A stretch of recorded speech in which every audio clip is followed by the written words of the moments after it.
तकलीफें है, ऑब्स्टेकल्स है, चैलेंजेस है, इनके सामने आप क्या रामबाण दे रहे हो? आप वीडियो एडिटिंग जानते, मैं जानता हूँ क्या?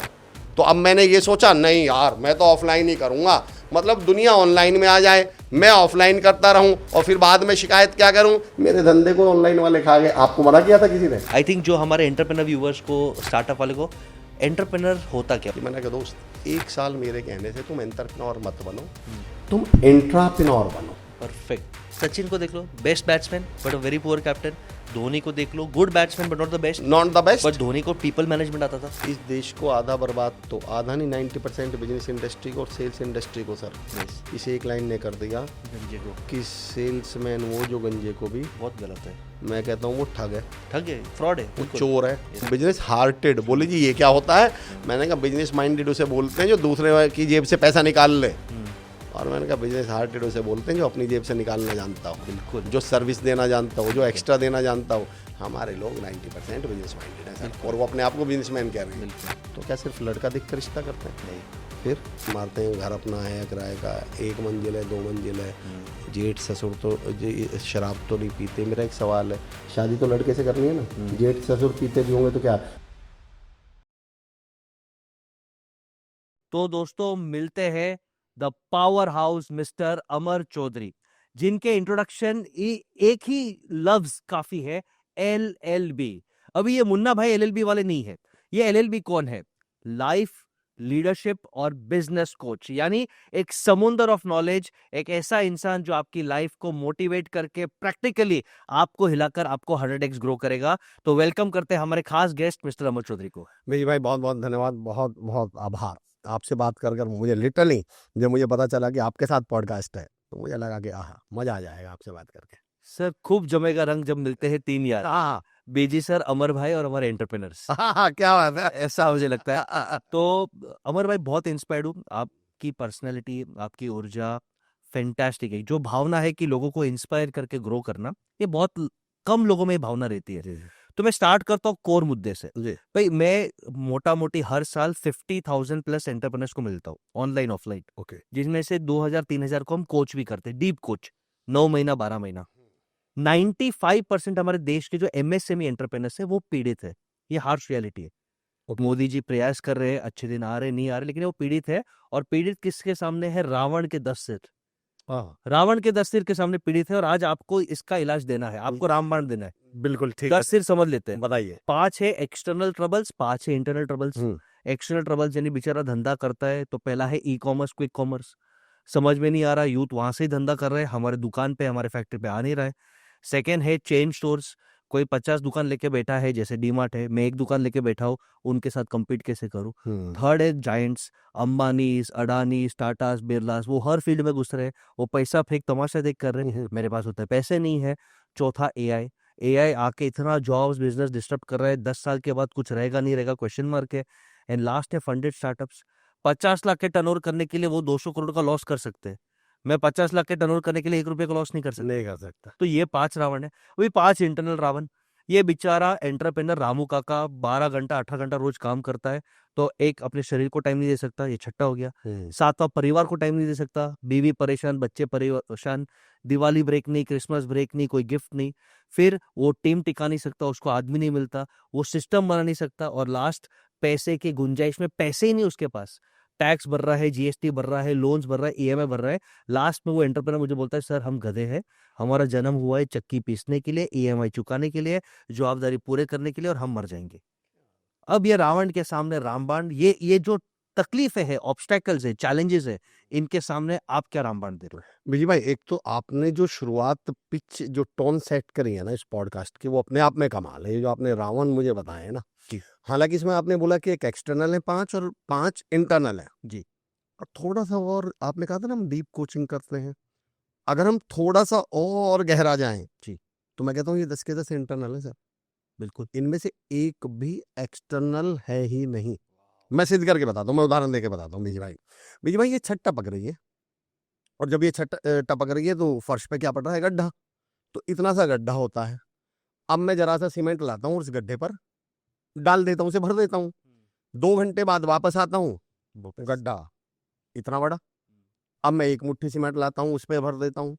मैं 4 घंटे बाद आता हूँ, गड्ढा इतना बड़ा।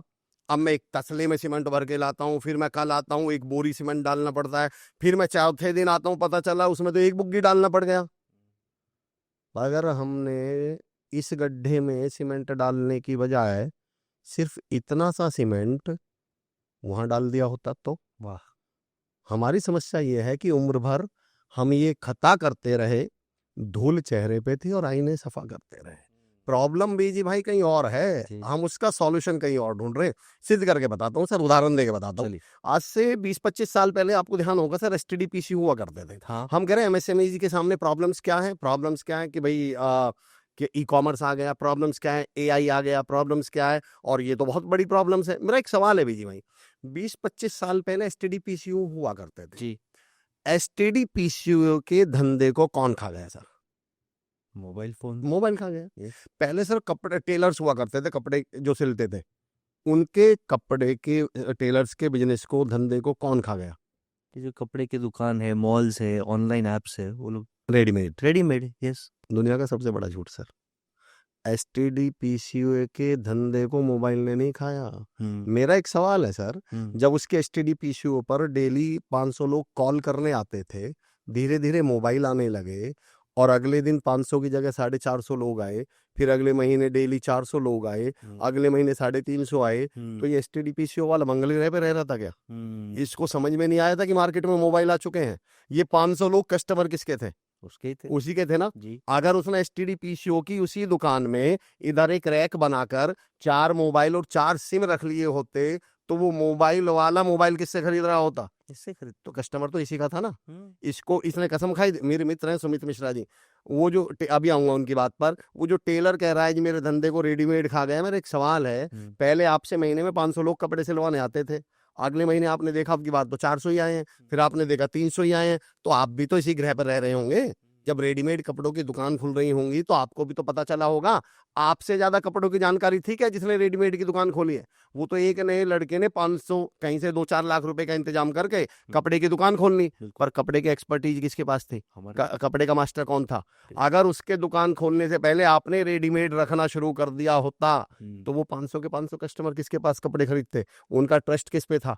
उनका भरोसा किस पे था? हमारे पास। मेरे एक मित्र हैं सुमित मिश्रा सर, वो एक बड़ी कमाल की बात कहते हैं कि यार ये बात समझ में आई कि तुम्हें दूध पीना है, ये भी समझ में आया, तुम्हें ये भी समझ में आया कि तुम्हें गाय का दूध पीना है, पर ये समझ में नहीं आया कि तुम्हें रामलाल की गाय का ही दूध क्यों पीना है।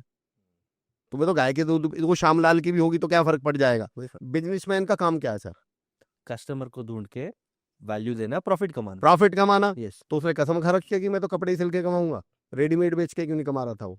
उस एसटीडी पीसीओ वाले ने कसम खा रखी थी, नहीं मर जाऊंगा, दादाजी को वादा किया कि मैं तो एसटीडी पीसीओ चलाऊंगा। अपग्रेड क्यों नहीं किया आपने समय के साथ? Why didn't you change yourself? जो हमारी एमएसएमईज हैं, जो हमारे एंटरप्रेन्योर्स हैं, क्या उनको समझ में नहीं आ रहा ये चैलेंजेस हैं? अगर मैं इन चैलेंज, मैं सर पब्लिक स्पीकिंग में जब मैं ट्रेनर्स को ट्रेन करता हूं तो उनको 2 चीजें सिखाता हूं कि हम ऑडियंस के ऐसे फेस टू फेस खड़े होते हैं सर। ऑडियंस इधर है और हम इधर हैं बीजी भाई। हम एक दूसरे के क्या हैं? आमने सामने। आमने सामने दोस्त होते हैं सर, दुश्मन रहता है। तो मैंने कहा जब तक तुम एक दूसरे के आमने सामने रहोगे ना, तब तक एक दूसरे के दुश्मन हो। क्या बात है। इन्हें दोस्त कैसे बनाए? उनकी तरफ जाओ और मुंह इधर करके खड़े हो जाओ। अब वो आपके दुश्मन नहीं बचे, अब वो आपकी सेना है। आपका भी मुंह इधर है और वो आपके पीछे है। जिन्हें आप अपना कॉम्पिटिटर मान रहे हो ना, जिन्हें अपना रावण मान रहे हो, ये तो राम भी हो सकते हैं। क्या बात। ये तो आपके दोस्त हो सकते हैं। क्या बात। आप अपग्रेड क्यों नहीं कर लेते? दिक्कत कहाँ है? समस्या कहाँ है? भाई आपको नहीं आता, आपको टैग टीम रख लीजिए। आप मुझे बताइए, आपने पॉडकास्ट शुरू किया जी, आप कैमरे की जानकारी रखते हैं क्या? बिल्कुल नहीं। आपको डिजिटल मार्केटिंग आती है क्या? नहीं। आप वीडियो एडिटिंग जानते? मैं जानता हूँ क्या? तो अब मैंने ये सोचा नहीं यार मैं तो ऑफलाइन ही करूंगा, मतलब दुनिया ऑनलाइन में आ जाए, मैं ऑफलाइन करता रहूं और फिर बाद में शिकायत क्या करूं, मेरे धंधे को ऑनलाइन वाले खा गए। आपको मना किया था किसी ने? जब मैं यहाँ से नेपाल जाकर, जब मैं यहाँ से मुंबई जाकर, जब मैं यहाँ से गुजरात जाकर 4 घंटे फ्लाइट से ट्रेवल करके होटल में रुक के सुबह ट्रेनिंग करने की एनर्जी और दम रखता हूँ, बिल्कुल, तो मैं कैमरे के सामने बैठ के वीडियो बनाने का दम नहीं रखता क्या? इसमें मैं सारी जिंदगी क्या शिकायत करता रहूंगा, अरे यार मैं कैमरा फेस नहीं कर पाता, अरे यार ना मुझे ऑनलाइन में ऐसा कौन। अगर मैं नहीं कर सकता तो कर लीजिए ना। सलमान खान साहब का एक डायलॉग है एक मूवी में कि अकल के आने के लिए शक्ल के बिगड़ने का इंतजार क्यों कर रहे थे तुम? जब हम बर्बाद हो जाए, देखिए सर बिजी भाई, मेरा एक नियम है, मेरा एक मानना है, सुधरना तो पड़ेगा ही। आपको सिर्फ इतना तय करना है कि टाइम पर सुधरे या आफ्टर नहीं। Time to late. एक सांप जंगल में आपने नोटिस किया होगा, सांप ऐसे चलता है टेढ़ा, हाँ हाँ। तो ऐसे टेढ़ा चलता है तो टाइम बहुत लगता है। तो उसे कुत्ते ने, बिल्ली ने, शेर ने, बंदर ने, सबने समझाया कि यार ऐसे चलने में तो बहुत टाइम लगता है, तो सीधा चला कर। बोले नहीं जी मेरी तो आदत है, मैं ऐसे ही चलता हूँ। बोलेंगे यार ये तो गलत आदत है, इसे सुधार, इसमें तो बहुत टाइम लगता है। बोले नहीं जी मेरी तो आदत है। अरे बोले तो आदत तो गलत है ना, सुधारो ना इसे। बोले नहीं जी मेरी तो आदत है। एक दिन जंगल में आग लगी बीजी भाई, सब कुछ जल गया, तो सांप भी जल गया, और बाकी सारे जानवर तो सीधे भागे, ये तेरा तो वो तो जल्दी निकल गए। सांप भाई साहब यूं टेढ़े चल रहे थे, वहीं जल के मर गया। स्वभाव का शिकार, संस्कार का शिकार। स्वभाव का शिकार। हाँ। 4-5 दिन बाद आग ठंडी हुई, सारे जानवर तो सीधे भागे थे, वो तो निकल गए, सांप भाई साहब यूं टेढ़े चल रहे थे, वहीं मर गए। 4-5 दिन बाद आग ठंडी हुई, बंदर वापस आए, कुत्ते सारे जानवर वापस आए, तो अचानक बंदर की निगाह उस सांप की राख पर गई। तो आपने सुना होगा ना, जलने के बाद चीजें सीधी हो जाती हैं, तो सांप की जो राख थी ना, वो बिल्कुल सीधी पड़ी थी। बंदर एकदम हंस के बोला, हैं अब सीधे होने का क्या फायदा, सीधा होना था तो तब होते। मेरा बीजी भाई ये मानना है, सीधा तो हम सबको होना पड़ेगा, अपग्रेड होना पड़ेगा। सवाल बस ये है आप टाइम पर हुए या नहीं। मेरे एक मित्र हैं इंतजार खान साहब, उन्होंने एक लाइन कही थी मुझसे कि वक्त बर्बाद करने वालों को वक्त बर्बाद करके छोड़ेगा, और उसको हालात नहीं छोड़ेंगे, खुद को हालात पे जो छोड़ेगा। हमारे लोगों ने समस्या क्या कर दी सर, कि अपने आप को हालात पे छोड़ रखा है, बिल्कुल अपग्रेड नहीं कर रहे हैं। और सारा खेल ही किसका है सर, टाइम पे अपग्रेड का है। समय का दे। हम सब ने एक बचपन में एक हमारे सिलेबस में एक कहानी हुआ करती थी सर, आपको ध्यान हो, कि एक बुजुर्ग थे, वो टोपी बेचने का काम करते थे। तो एक बार वो जंगल से गुजरे, तो एक पेड़ के नीचे सो गए, उन्हें नींद आ गई, तो बंदर उनकी टोपियां ले लिए, उठा के ले गए। तो विजय भाई कोई ध्यान है, उन्होंने, आप भी बताइएगा जो सुन रहे हैं, उन्होंने टोपी कैसे वापस ली? उन्होंने पहले बहुत ट्राई किया, नहीं हो पाया। हाँ, फिर उनको आइडिया है कि बंदर मुझे कॉपी कर रहे हैं। यस, बंदर नकलची होते हैं, कॉपी कैट होते हैं। तो उन्होंने क्या किया सर, उन्होंने अपनी टोपी उतार के फेंक दी, बंदरों ने भी टोपी उतार के फेंक दी, वो अपनी टोपी लेकर आ गए। सर उन बाबा जी का जो पोता है वो मेरे मोहल्ले में ही रहता है, वो भी अभी 6 महीने पहले टोपी बेचने जा रहा था, वो भी जंगल से गुजरा, वो भी पेड़ के नीचे सो गया, उसे भी नींद आ गई, बंदर उसकी भी टोपी उठा के ले गए। पर उसको अपनी दादाजी की ट्रिक मालूम थी, तो उसने भी क्या किया सर, अपनी टोपी फेंक दी। एक बंदर आया सर, उसे भी उठा के ले गया, बोला अब तो कुछ नया कर लो बे, हम अपग्रेड हो बंदर अपग्रेड हो गए, बंदर। गए। तो मैं अपने एंटरप्रेन्योर से सर, आपने कभी सोचा बिजनेस करता कौन है? जिगरा वाला बिजनेस करता है सर, हर एक के बस की नहीं है बिजनेस करना। मैं अपने बिजनेस ओनर से, एंटरप्रेन्योर से, एमएसएमई वालों से बोलता हूँ कि आप में वो हौसला है, वो हिम्मत है, वो जिगरा लेके पैदा हुए हो आप इस इन धरती पर सर। 100% में से 95% की गारंटी लेता हूँ, लोग बिजनेस करना चाहते हैं, यस, पर कर कितना पाते हैं बीजी भाई, आप तो बहुत बड़े, मतलब मैं समझता हूँ less than 5%। Less than 5%। Success. यानी ये 5% कौन है, जिनके अंदर उस 90% से ज्यादा जिगरा है, 90% से ज्यादा हौसला है। AQ एक वर्ड होता है सर, एडवर्सिटी कोशेंट।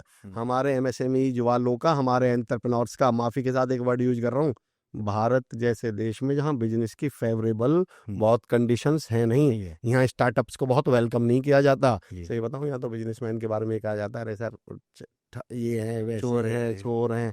और उस देश में हमारे इन 5% दोस्तों ने अगर एंटरप्रेन्योर बनने का, बिजनेसमैन बनने का हौसला दिखाया है, तो इनसे बड़ा कोई हौसलामंद और हिम्मत वाला हो सकता है? नहीं। पर मेरा एक सवाल है सर, जब हम इतने हौसलामंद हैं, इतने हिम्मत वाले हैं, तो थोड़े से अपग्रेड क्यों नहीं हो जाता? तो उसका आंसर दूं, बहुत सिंपल है मेरे। जी जी, एक वर्ड है, क्योंकि मैं थोड़ा माइथोलॉजी से कनेक्ट करता हूँ। हाँ जी, हमारे एंटरप्रेन्योर्स कुंभकर्ण हो गए। हाँ निंद्रा ऑफ कंफर्ट जोन। हाँ, निंद्रा ऑफ कंफर्ट जोन, सही बात। साल और साल तक क्या है, जब स्टार्टिंग में बहुत स्ट्रगल किया सबने, जी जी, और ये 10 साल, 15 साल, 5 साल, 20 साल, हर एक का टाइम है, तभी स्ट्रगल किया। तब बहुत गरीबी थी। स्ट्रगल करने के बाद एक जब बेस मिला, तो उनको लगता है बापू लाइफ इज सेट, मजा की लाइफ है। फिर वो लोग कंट्रोल छोड़ते नहीं। कैश काउंटर पे मैं ही बैठूंगा, डिसीजंस मैं ही करूंगा, किसी को पैसे देख के क्यों सीखूंगा। हमारे साथ अमर भाई, एक वर्ड है MBA। MBA मुझे बहुत आता है, मुझे बहुत आता है। मैंने वो आवड़े जाते बोलते हैं ना। ऑन सेकेंड वो इन्वेस्ट करना नहीं चाहते। वो लगता है कि नहीं यार, ये सब तो टेम्पररी है। उनके बच्चे को भी वो बोलते तू धंधा में, लेकिन मैं जैसा बोलता हूँ वैसा ही कर। बच्चे का वो दम तोड़ देते हैं, वो सीखते नहीं है। तो मैं वही बोलता हूँ कि भाई ये एमबीए को सर लेकिन विजय भाई एक बात बताओ, ये वाला जो एमबीए है ना, हाँ एमबीए मुझे बहुत आता है, हाँ ये आपका एमबीए भी कर देगा, हाँ हाँ मेरे बिजनेस का अंत। अंत बिल्कुल। ये नया एमबीए हो जाएगा। जो एमबीए में है वो एमबीए हो जाएगा, अगर ये वाला एमबीए नहीं छोड़ा ना तो ये वाला एमबीए हो जाएगा आपका। मेरा बिजनेस अंत। अंत हो बहुत जाएगा। बढ़िया। मैं इनको बोलता हूँ भाई एमबीए नहीं, आप एमबीबीएस बनो। अच्छा। एमबीबीएस का मतलब मुझे बहुत बहुत सुधरना है, हाँ मुझे बहुत बहुत सीखना है, हम्म। और मुझे बहुत बहुत लोगों को सपोर्ट करना है। 3 पॉइंट आपने विजय सर इतने शानदार दे दिए, आपसे डिस्कस करके ना बड़ा मजा आएगा भैया। जी। मैं 2 पॉइंट देता हूँ उससे पहले जो आप अभी कह रहे थे। देखिए वो कंफर्ट जोन में आ गए। हाँ मेरे यहाँ 2 सवाल है हाँ भाई। बोलिए। सेल्फ असेसमेंट एक चीज होती है। हाँ मैं हर इंडस्ट्री के लोगों से कहता हूँ, चाहे वो डॉक्टर हो, चाहे वो इंजीनियर हो, चाहे वो आईएएस है, चाहे वो क्रिएटिव पर्सन हो, चाहे वो मोटिवेशनल स्पीकर हो, चाहे हमारी तरह बिजनेस कोच हो, बिल्कुल। तो मैं कहता हूँ अपने आप से पहले एक सवाल तो पहला एक सवाल पूछिए कि मैं जिस भी इंडस्ट्री में हूँ कहीं मैं झोला छाप तो नहीं हूँ। हम्म, अब यहाँ झोला छाप से मेरा मतलब क्या है? क्या वास्तव में मैं बिजनेसमैन हूँ भी? क्या मैं वास्तव में एंटरप्रेन्योर हूँ भी? क्या मैंने एंटरप्रेन्योरशिप में सिर्फ इसलिए कदम रख लिया कि मेरे दोस्त ने रखा था, या मेरी 2 पीढ़ियों से बिजनेस चल रहा था तो मैंने भी बिजनेस कर लिया? क्या मैं वास्तव में बाय डिफॉल्ट अंदर से बिजनेसमैन हूँ भी? एक उदाहरण देके बताता हूँ सर। माइंडसेट की आपने बात की। सर जो सुबह काम करे और शाम को पैसे मांग ले, उसे क्या बोलते हैं हम? डेली वर्कर, मजदूर। मजदूर, जो महीने भर काम करे और महीने भर बाद पैसे मांग ले, एम्प्लॉय। एम्प्लॉय। हाँ जो साल भर में और 2 साल में या 5 साल में खाता बही जांच करे, उसे क्या बोला जाता है सर? बिजनेसमैन। अब अगर आप हो मजदूर माइंडसेट के और कर रहे हो आप बिजनेस, तो अल्टीमेटली तो हो क्या आप? मजदूर जो बिजनेस कर रहा है, तो उसका बिजनेस तो क्या होना है? गारंटी से बर्बाद होना है। बस। एक जादूगर सर कहीं से जा रहा था, तो उसे एक चूहा दिखाई पड़ा। हाँ अब चूहा बिल्ली को देख के ऐसे सहमा हुआ बैठा था, बड़ा डरा हुआ था। जादूगर को उस चूहे पे तरस आ गया। उसने कहा यार एक काम करता हूँ, इसको बिल्ली बना देता हूँ तो फिर ये डरेगा नहीं। तो जादूगर ने जादू से उसको बिल्ली बना दिया। हाँ जादूगर शाम को वापस आया, अब वो बिल्ली कुत्ते से डर रही थी। कुत्ते के सामने यूं बिल्ली भीगी बैठी हुई थी। जादूगर को उस पर फिर तरस आ गया, अरे यार ये तो अब भी डर रही है, अब भी डर रहा है। तो उसने कहा चल अब इसको कुत्ता ही बना देता हूँ, तो उसने उसको कुत्ता बना दिया। बिल्कुल। शाम को वापस आया तो वो अब गिदड़े से डर रहा था। अब वो उसने कहा चलो इसको भेड़िए से डर रहा था, चलो बोले भेड़िया बना देता हूँ। शाम को वापस आया तो वो शेर से डर रहा था। अब जादूगर को लगा कि एक काम करता हूँ, अब तो इसको शेर बना देता हूँ, अब तो ये किसी से डरेगा ही नहीं। जादूगर ने जादू से शेर बना दिया। जादूगर अगले दिन वापस आया तो वो शिकारी से डरा हुआ ऐसे बैठा था।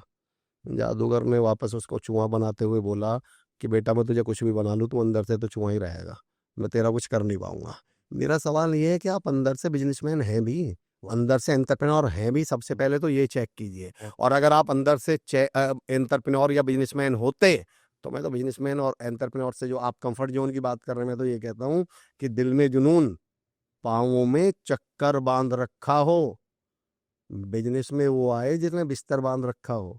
अरे वो लोग आए ना जिनको कंफर्ट जोन से बाहर निकलने की हिम्मत हो, हौसला हो, वो आए ना। अब होगा क्या? झोला छाप एमएसएमई जाएंगे। अब यहाँ झोला छाप से मेरा पॉइंट समझिएगा सर। जो डिजर्व करते नहीं या जो पर्सनैलिटी से एक्चुअल में एंटरप्रेन्योर है नहीं, बिजनेसमैन है नहीं, बिल्कुल। अब ये लोग क्या हो जाएंगे? फेल हो जाएंगे। और फिर क्या कहेंगे? यार भारत में स्टार्टअप नहीं चलते, एंटरप्रेन्योर्स नहीं चलते। चलते हैं साहब, मिलिए उन लोगों से जिन्होंने अपने आप को टाइम पे क्या किया? अपग्रेड किया। विजय सर एक बहुत सिंपल सी थ्योरी है, और ये केवल एंटरप्रेन्योर्स या बिजनेसमैन के लिए नहीं जी। ये हर ह्यूमन बीइंग के लिए है। जी। एक बड़ी फेमस बुक है, what have brought you here will never take you there. बिल्कुल। जो मेहनत, जो स्किल्स, जो टैलेंट आपको यहाँ तक लेकर आया है, वो आपको कभी भी यहाँ नहीं लेकर आएगा। जी। मुझे सर अपने घर से बस स्टैंड जाना है, रेलवे स्टेशन जाना है, तो ऑटो से जाऊंगा। पर दूसरे डिस्ट्रिक्ट जाना है तो ऑटो जाएगा क्या? नहीं। अब मुझे बस चाहिए। पर दूसरे जिले राज्य जाना है, स्टेट जाना है, तो अब मुझे ट्रेन चाहिए। और दूसरी कंट्री जाना है सर, प्लेन, तो मुझे प्लेन चाहिए। तो सेम काम आपके बिहेवियर, आपकी मेहनत, आपके टैलेंट और आपकी स्किल्स के साथ भी होता है। बहुत बढ़िया। जो टैलेंट आपको 5 लाख रुपए तक ले आया, वो 50 लाख का आदमी थोड़ी बना देगा आपको। Perfect, perfect. अब आप उसको अपग्रेड कर नहीं रहे हैं, आप उसको आप स्किल कर नहीं रहे हैं। और अगर आप अपग्रेड नहीं करेंगे, मेरे ताऊ जी के बेटे राजीव चौधरी, जिनको मैं अपना आदर्श मानता हूँ, वो कहा करते थे कि बढ़िया से खूब, खूब से बेहतर तलाश कर, और दरिया अगर मिले तो समंदर तलाश कर। वाह। आप इन्हीं स्किल्स के साथ, इन्हीं टैलेंट के साथ और इन्हीं आदतों के साथ, थोड़ी देर पहले हमने बात की थी ना, आपने कहा ना काउंटर पर भी मैं ही बैठूंगा। हम लोग एक्चुअली सर क्या है, हम ब्रह्मास्मि वाली फीलिंग में आ जाते हैं, मैं ही भगवान हूँ, सारे काम हम मैं ही करूंगा। और उस चक्कर में हम सारा चीजें बर्बाद कर लेते हैं। बहुत बढ़िया। और उसका कारण भी आएंगे, हम टीम वाली बात पे आएंगे हम। अमर भाई, आप तो बिजनेस की गीता हो, नॉन स्टॉप आप रहेंगे। सरस्वती माँ का आपके ऊपर हाथ है और अब भावना है लोगों को हेल्प करने के लिए। एक बहुत पॉइंट सर, एक पॉइंट बहुत सटीक, आई थिंक जो हमारे एंटरप्रेन्योर व्यूअर्स को, स्टार्टअप वाले को, एंटरप्रेन्योर होता क्या, उनके अंदर गुण क्या चाहिए? हाँ, ये आपने कमाल की बात कही है। बल्कि मैं तो एंटरप्रेन्योर से भी पहले एक टर्म यूज करता हूँ सर। कई बार जब मैं I am into coaching sir, basically I am into training, corporate training. जी। तो कॉर्पोरेट में ना बहुत सारे लोगों को एक तो एक समस्या है सर। मैंने भी एक छोला छाप वर्ड यूज किया था, तो मैं इसको थोड़ा सा मैं फिर एक्सप्लेन करना चाहता हूँ। जी। हर कुक को ये लगता है कि मैं होटल भी चला लूंगा। आप कभी नोटिस करके देखिएगा सर हम्म, कि आप कोचिंग इंडस्ट्री में आइए, कोचिंग मतलब कॉम्पिटिटिव एग्जाम्स वगैरह के में जो बहुत सारे ब्रांड है ना, वो किसी एक टीचर के नाम पे दम पे फेमस हो गए होते हैं कि yes, कमाल का टीचर, कमाल। जी। अब उस टीचर के साथ सबसे बड़ी समस्या ये होती है, उसको लगता है मैं अपना खोल लूंगा।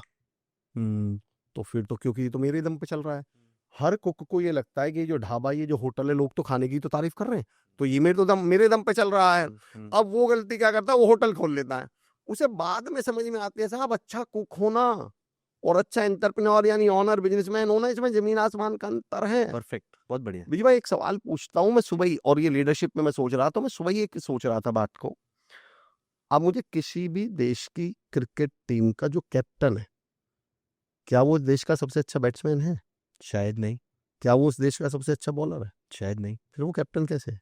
क्योंकि उसके अंदर एक अलग स्किल सेट है। हमें ये समझना पड़ेगा कि प्लेयर होना और कैप्टन होना, इन दोनों में जमीन आसमान का अंतर है। Yes, हो सकता है मैं बहुत अच्छा टीचर हूं, पर जब मैं इंस्टीट्यूशन खोलूंगा हो सकता है मैं फेल कर जाऊं। बिल्कुल हो सकता है मैं बहुत अच्छा कुक हूं, बिल्कुल। लेकिन जब मैं, अब इसका मैं एक टूल देता हूं सर, एक तरीका बताता हूं। जब लोग हमसे सवाल पूछते हैं हाँ, कि सर मैं क्या अपनी जर्नी यहाँ से यहाँ तक की शुरू कर दूं क्या, एम्प्लॉय ई टू ई मतलब एम्प्लॉय टू एंटरप्रेन्योर वाली जर्नी शुरू कर दूं क्या, ठीक है। तो मैं उनसे एक सजेशन हमेशा देता हूं सर, कि मैंने कहा दोस्त, एक साल मेरे कहने से तुम एंटरप्रेन्योर मत बनो, तुम इंट्राप्रेन्योर बनो। परफेक्ट।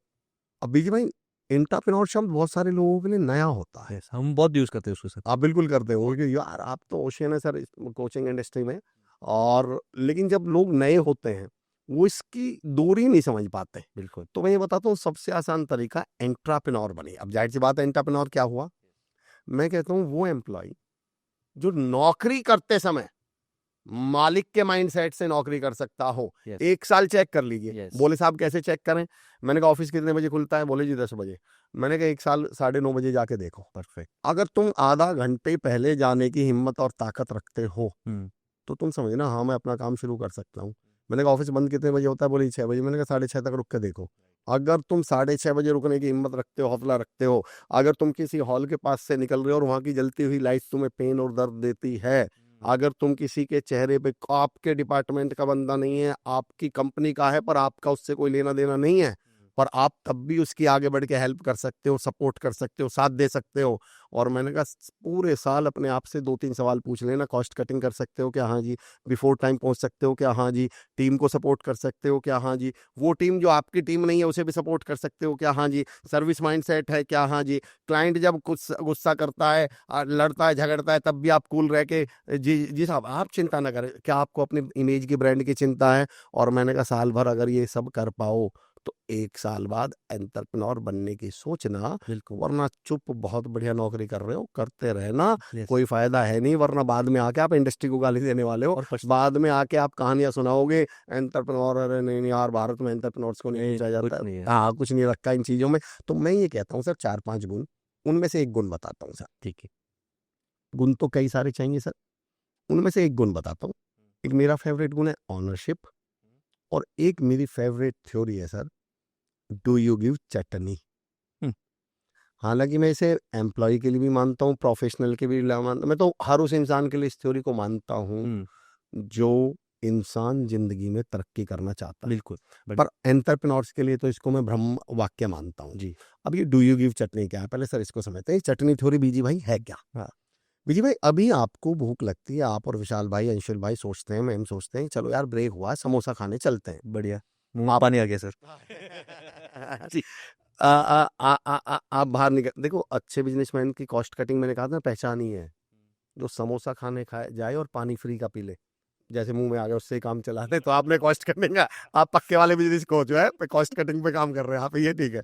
अब जी भाई ये चटनी क्या है इसको समझते हैं। आप यहाँ से बाहर निकले चारों लोग और आप समोसे खाने गए हैं, भूख लग रही है, चलो समोसे खाने गए हैं, आप मार्केट में पहुंचते हैं, 2 दुकानें हैं समोसे की, दोनों लाजवाब समोसे, बढ़िया सेम टेस्ट, बढ़िया। Same price, yes. Same quality है। एक के पास चटनी है सर और एक के पास चटनी नहीं है, आप किसके यहाँ समोसे खाएंगे? चटनी वाले के पास। सर मेरा सवाल, आप चटनी खाने गए थे क्या? नहीं, क्या खाने गए थे? समोसे। तो सर दूसरे वाले के खा लीजिए ना, समोसा तो उसके पास भी है सर।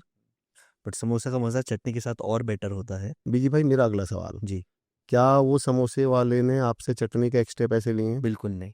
अब मेरा सर अगला सवाल, जी। फिर वो बेवकूफ है क्या? नहीं, वो स्मार्ट है, कैसे सर? क्योंकि उसको वैल्यू देने को आता है, वैल्यू देके दिल जीता है। बिल्कुल सही सर, वो अच्छे तरह जानता है मेरे भाई कि समोसे की 50 दुकानें और भी हैं, हम्म, अगर ये मैंने एक्स्ट्रा चटनी नहीं दी ना तो समोसे बिकने बंद हो जाएंगे, दुकान में खड़ बिल्कुल। जाएंगे। बिल्कुल, मैं हर एंटरप्रेन्योर से बोलता हूँ कि आप चटनी देने का दम रखते हैं क्या? क्या बात है, एक्स्ट्रा तो दिल अगर आप एक्स्ट्रा देने का कलेजा ही नहीं रखते, एक्स्ट्रा देने का सर्विस माइंड सेट ही नहीं रखते। बिल्कुल। सर मेरा गांव है चिरोड़ी लोनी के पास, हमारे यहाँ एक टर्म यूज होती है, जब हम छोटे से थे उसे बोलते थे लुभाव, कई जगह में भारत में उसे बोलते हैं इनाम। हम्म, लुभाव और इनाम क्या होता है सर? हम्म, जब हम छोटे से थे और किराने की दुकान पे सामान लेने जाते थे ना, हम्म, तो हमारे यहाँ एक लाला जी थे, बाबा जी बोलते थे हम उनको, वो ना चलते समय 2 टॉफी दे देते थे। हम्म, आप गए हो चीनी लेने, शक्कर लेने, पर आप बच्चे हो तो वो आपको क्या देते थे? उन्होंने तो बल्कि उन्होंने बड़ा एक बहुत शानदार गोलियां बनवाई हुई थी, वो गोलियां भर के ऐसे मुट्ठी भर के देते थे। हम्म, सर उनकी दुकान मेरे घर से तकरीबन बता रहा हूँ 400 मीटर दूर थी, हम्म, और एक दुकान सर मेरे घर से 50 मीटर दूर थी। हम्म। क्या लगता है बीजी भाई मैं किसके यहाँ जाता हूँ? 400 मीटर, क्योंकि आपको वो प्यार, वो एक्स्ट्रा मिल रहा है। वो एक्स्ट्रा मिल रहा है। बिल्कुल। मैं हर एंटरप्रेन्योर से बोलता हूँ कि क्या आप 100 रुपए के बदले 105 रुपए की सर्विस देने का माइंडसेट रखते हैं? और देखिए सर, इस दुनिया को समझने, ह्यूमन साइकोलॉजी, देखा आप बिजनेसमैन है, किससे डील करना है आपको?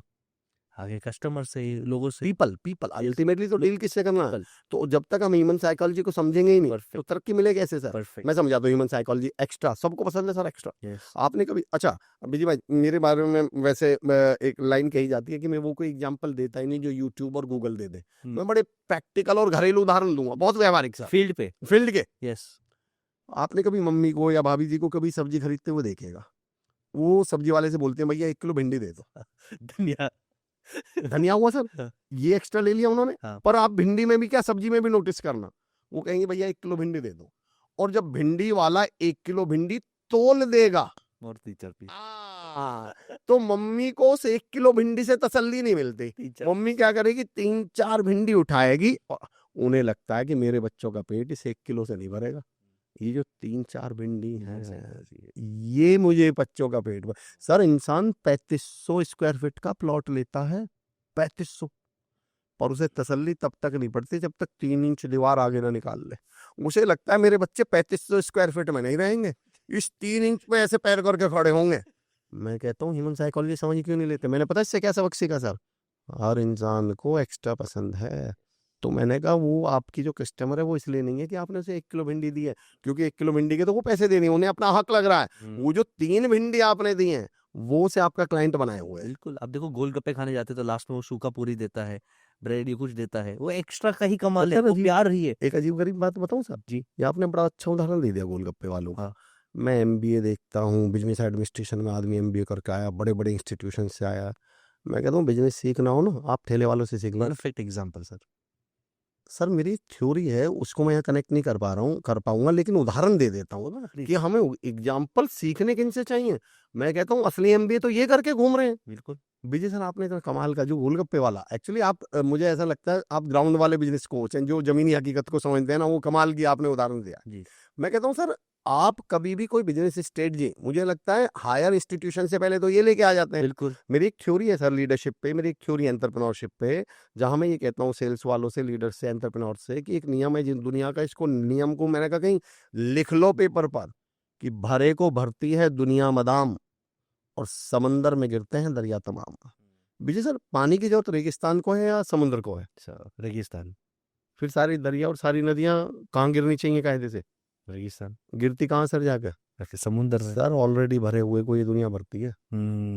एंटरप्रेन्योर सबसे बड़ी गलती पता है क्या करता है? उसको लगता है कि दुकान खाली है पर लोग इसलिए देंगे, यार चलो इसको काम नहीं है, इसको ना, कभी नहीं देंगे सर। यस, बिल्कुल। मार्केट को आपको ये बताना पड़ेगा कि मेरे पास तो काम है, धंधा है, बिजनेस है। अगर वो धंधे से नहीं पता पा रहे तो मैं कहता हूँ एंटरप्रेन्योर से, मैं कहता हूँ, आपने पूछा ना क्या गुण होना चाहिए, मैं सर, मेरे एक दोस्त ने बनिया, मतलब मैं सैल्यूट करता हूँ इस समाज की सोच को, काम करने के तरीके को। क्यों मतलब क्यों बोला जाता है कि बिजनेस ये करना जानते हैं? उसका रीजन है, वैसे ही थोड़ी बोल दिया गया है सर। उन्होंने कहा कि कभी आप किसी अपने, और मैंने उसके बाद ऑब्जर्व करना शुरू किया सर, बोले कभी रियल बिजनेसमैन या बनिए को कभी नोटिस करना आज के बाद। बोले जब उनका धंधा टॉप पे चलता है ना, तो वो आपको स्कूटी पे और यूं ही बिना प्रेस के कपड़ों में मिलेंगे। यस, धंधा बोल रहा है, मुझे बोलने की जरूरत नहीं है। परफेक्ट।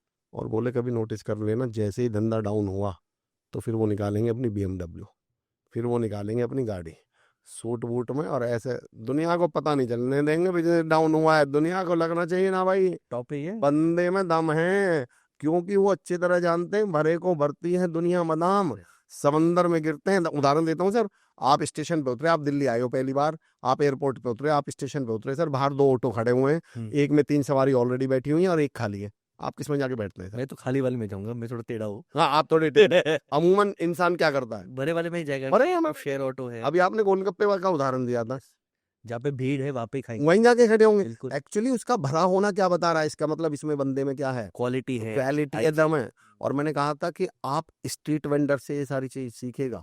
आज के बाद आप तमाम लोग भी मुझे बताइएगा कि मेरा ऑब्जर्वेशन सही है क्या नहीं।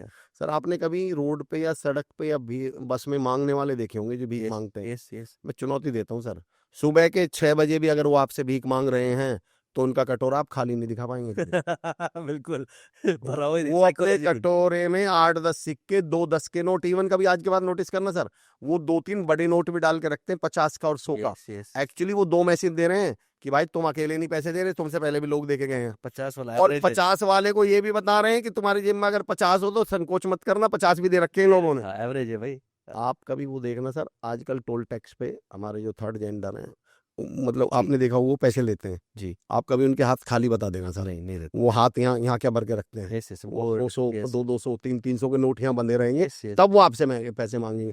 भरे को भरती है। बहुत बढ़िया इंसाइट है। और मैं इसमें 2 प्रैक्टिकल एग्जांपल शेयर करूंगा, लोग कनेक्ट कर पाएंगे। हमने कोचिंग की जर्नी सर 2013-14 में स्टार्ट की, यानी काफ़ी टाइम हो गया। स्टार्टिंग में दिल बड़ा है, मेरे को लगता है हेल्प करो, तो लोगों को हम फ्री में मिलते थे, ऑफिस आइए फ्री में गाइड करते थे। तभी लोग 5-6 जन आते थे, चाय पियेंगे, 2-2 घंटा वेस्ट करेंगे। आज हमने एक थोड़ा स्ट्रिक्ट बन गए, मैं थर्ड प्रिंसिपल से कनेक्ट करता हूँ। जी जी। और हमारे यहाँ पे भीड़ रहता है, भीड़ रहता है, यानी मैं गुरुवार के दिन मुंबई में रहूंगा, हमारे को 12-15 जन रहेंगे बैठने में, वो 3 घंटा लाइन में बैठेंगे, वो आधा घंटा मिलने के लिए 54,000 प्लस जीएसटी पे करेगा। और पहले वो अपना डायरी निकालेगा, सर ये क्वेश्चन, ये क्वेश्चन, ये क्वेश्चन, ये क्वेश्चन, फिर 28 मिनट हो जाएंगे, 2 मिनट, सर आप कैसे हो, बेटी कैसी है, सब खैरियत है। वो 15 जन की भीड़ को देख के वो पैसा भरने को तैयार है, वो चार्ज देने को तैयार है, और आधा घंटा से 1 सेकंड ऊपर नहीं देगा, वो रिस्पेक्ट करेगा, पैर पड़ के जाएगा, दुआ देके जाएगा। और पहले जब हम लोग स्टार्ट कर रहे थे और ज्यादा वैल्यू दे रहे थे, तब फ्री में आके चाय करके 4 घंटे, लास्ट में बोलता है बस इसमें और एक मिलना पड़ेगा, संतुष्टता नहीं हुआ। हाँ हाँ सर, देखिए देखिए, अगर आप एंटरप्रेन्योर, आप बिजनेसमैन हैं, आप डील किससे कर रहे हैं? People people. Psychology. Actually businessman को ये समझना पड़ेगा, एंटरप्रेन्योर को ये समझना पड़ेगा कि आप प्रोडक्ट से डील नहीं कर रहे हैं। बिल्कुल। अभी हमने एक उदाहरण लिया था कि कोई भी कैप्टन, आप मुझे बता दीजिए जो बैट्समैन सबसे बढ़िया हो, यस। बताइए कोई बॉलर सबसे बढ़िया हो। सचिन ही ले। एक्चुअली फिर कैप्टन जानता क्या है? Yes. कैप्टन बैटिंग ओवरों से बढ़िया नहीं जानता, बॉलिंग ओवरों से अच्छा नहीं जानता, वो ह्यूमन साइकोलॉजी ओवरों से बढ़िया जानता है। परफेक्ट। वो जानता है बॉलर कौन सा लगेगा, ये वाला बैट्समैन आएगा तो मैं अपना कौन सा बॉलर लगाऊंगा, बिल्कुल। ये वाला बॉलर आएगा तो मैं कौन सा बैट्समैन भेजूंगा, लेफ्ट भेजूंगा, राइट ही भेजूंगा। तो एक्चुअली वो पीपल स्किल्स ज्यादा जानता है। सचिन को देख लो, best batsman but very poor captain. Dhoni को देख लो, good batsman but not the best, not the best. But Dhoni को पीपल मैनेजमेंट आता था। जिस दिन हमारे एंटरप्रेन्योर्स को ये समझ में आ गया कि सर हम प्रोडक्ट नहीं, मैं हमेशा एक लाइन बोलता हूँ, people not the product are sold. Yes, people. Product नहीं बिकते सर, लोग बिकते हैं। People perception. सारा खेल जो है sir, image, yes, perception. Perception जो आपने वर्ड यूज किया, तो चलिए क्योंकि एंटरप्रेन्योरशिप पे हम बात कर रहे हैं, इमेज की पावर बताता हूँ मैं आपको सर। बिजनेसमैन को तीसरी और सबसे महत्वपूर्ण चीज जिस पे काम करना चाहिए, उसको आइडेंटिफाई करनी चाहिए कि मार्केट में मेरी इमेज क्या है। बढ़िया। और मैं इसके एग्जाम्पल बड़े व्यवहारिक दूंगा सर। पावर ऑफ इमेज बताता हूँ क्या होती है विजय भाई, और मैं आप लोगों से भी सवाल पूछता हूँ। विजय भाई, मैं अभी आपसे एक लाइटर मांगता हूँ, तो आपको क्या लगेगा मैं क्या जलाने के लिए मांग रहा हूँ? सिगरेट हो आमतौर से, सिगरेट। अगरबत्ती तो नहीं। सर ये मैंने 1 लाख लोगों से सवाल पूछा है, हाँ। आज तक किसी के मुंह से बीड़ी नहीं निकला। ये लाइटर की इमेज है कि अगर सामने वाले ने लाइटर मांगा है तो बीड़ी सिगरेट पिएगा, बीड़ी वाला होता तो माचिस मांगता।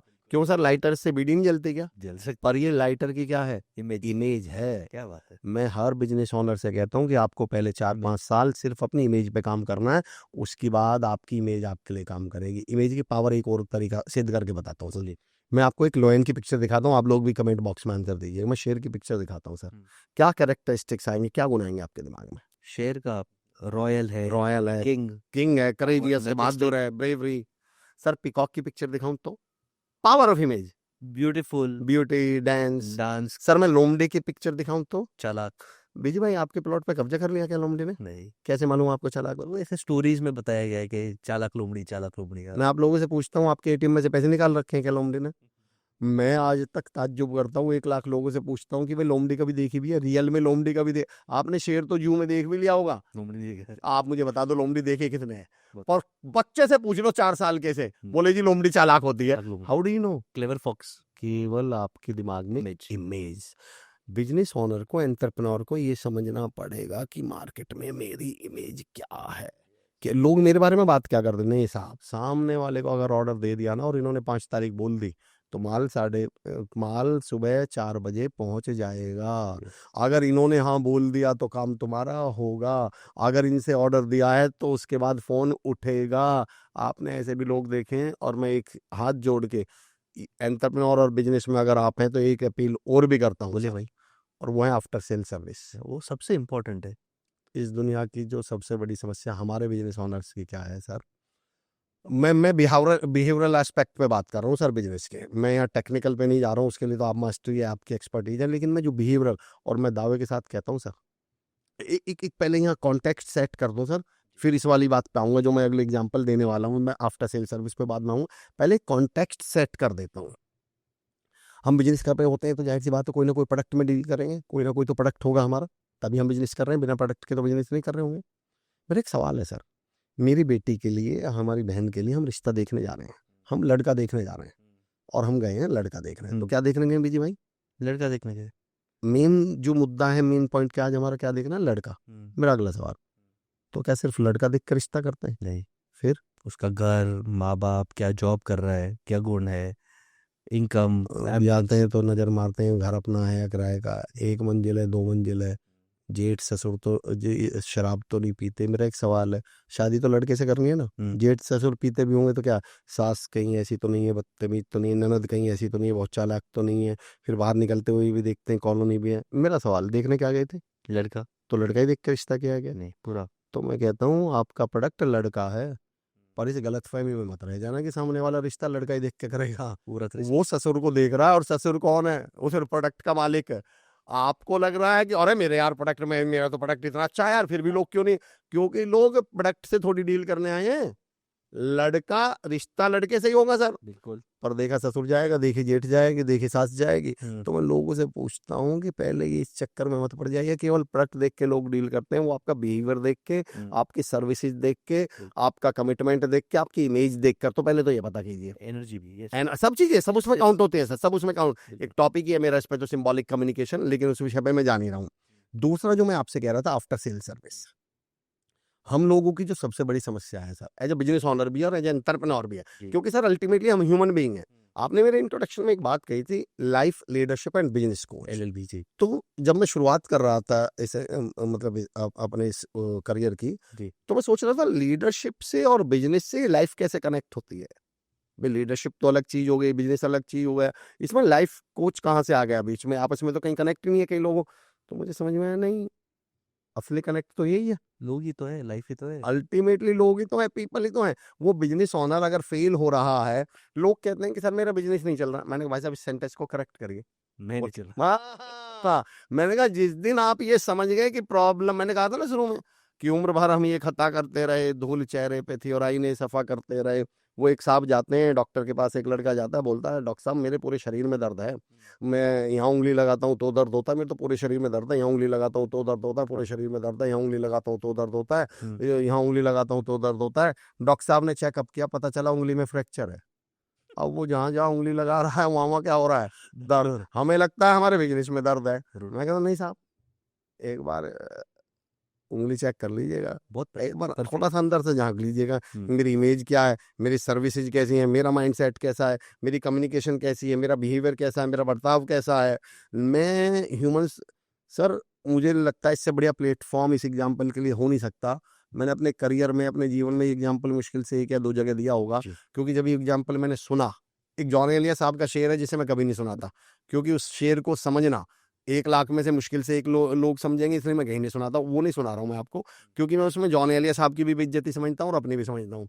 और ये जो एग्जाम्पल जो मैं अगला देने वाला हूँ, अगर आप बिजनेस कर रहे हैं तो मैं दे रहा हूँ, अदरवाइज इसको देना भी मुझे ऐसा लगता है समझना ही बड़ा मुश्किल है। सर, एक आदमी की दुकान थी एक मोहल्ले में, कॉलोनी में, 20 साल में उसे कोई बीट ही नहीं कर। मैं ह्यूमन साइकोलॉजी समझा रहा हूँ सर, ये उदाहरण सुनना और मेरा दिमाग 3 दिन तो मेरा खराब रहा कि ऐसा भी होता है क्या।